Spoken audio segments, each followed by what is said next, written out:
If you walk into a quiet cemetery in New Jersey today and hold a Geiger counter over a specific grave, the machine will scream. The woman buried here died nearly 100 years ago, but inside her coffin, her bones are still glowing. They are burning with enough radiation to fog a photographic film through the dirt. She wasn't a soldier. She wasn't a nuclear scientist. She was a factory girl who painted watches. And she was murdered by a company that told her the poison she was swallowing would make her beautiful. 1920s, the Roaring Twenties. Radium was the new miracle element. Discovered by Marie Curie, it was the most expensive substance on Earth. People went crazy for it. Doctors prescribed it for everything: cancer, blindness, even constipation. It was in toothpaste to make teeth white. It was in face creams to make skin glow. If it had radium, it was expensive. It was magic.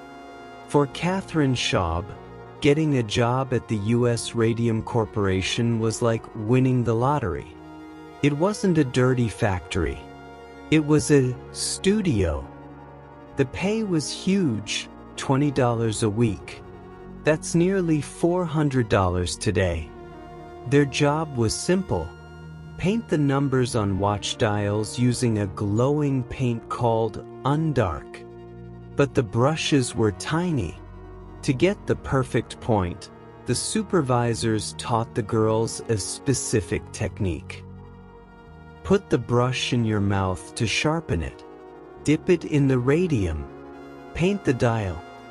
Hundreds of times a day. With every lick, they swallowed a microscopic amount of the deadliest element known to man. The managers told them it was safe. They lied. And the girls believed them so much that they would paint their teeth with it before a date, just to surprise their boyfriends with a glowing smile in the dark. The horror didn't happen overnight. It was slow. It started with Molly Maggia. In 1922, she went to the dentist with a toothache. He pulled the tooth, but the hole didn't heal. It started to bleed and fill with pus. Then the next tooth fell out, and the next. Her gums turned into agonizing, gray ulcers. Her breath smelled like death. She was rotting alive.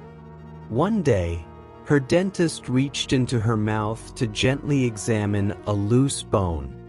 To his horror, the entire lower jaw simply snapped off in his hand. Her jawbone had turned into something resembling dried ash. When Molly died at 24, the company doctors wrote syphilis on her death certificate. It was a brilliant lie. Syphilis was a shameful disease. It silenced her family. It protected the company. But then other girls started losing their teeth. Enter Dr. Harrison Martland, a medical examiner who didn't believe in coincidences. He realized that the symptoms looked exactly like radiation poisoning. But how to prove it? He discovered a terrifying truth. The human body mistakes radium for calcium. Once the girls swallowed it, their bodies deposited the radioactive metal straight into their bones. Essentially, these women had turned into living nuclear reactors.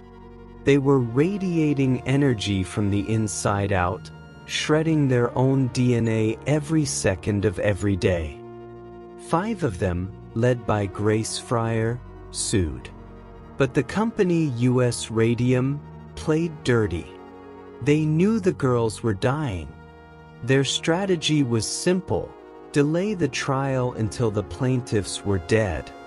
"They are waiting for us to die," their lawyer shouted in court. And he was right. The company might have won, if not for one man. Eben Byers, a wealthy industrialist and playboy. He wasn't a factory worker. He was a millionaire who drank 1,400 bottles of Radithor health tonic. In 1932, his jaw literally fell off. When a rich man died the same horrific way as the factory girls, the world finally listened. The miracle element was exposed as a monster. The Radium Girls won their settlement, but it didn't save them. Radium has a half-life of 1,600 years. Molly, Grace, Katherine, they are all still down there in lead-lined coffins, glowing in the dark. Their painful deaths gave us the labor safety laws we have today. They died so that workers wouldn't be poisoned for profit. But history tends to repeat itself. How many safe products are we using today that will be killing us in 20 years? If you want to uncover more dark history, hit the subscribe button. See you in the next investigation.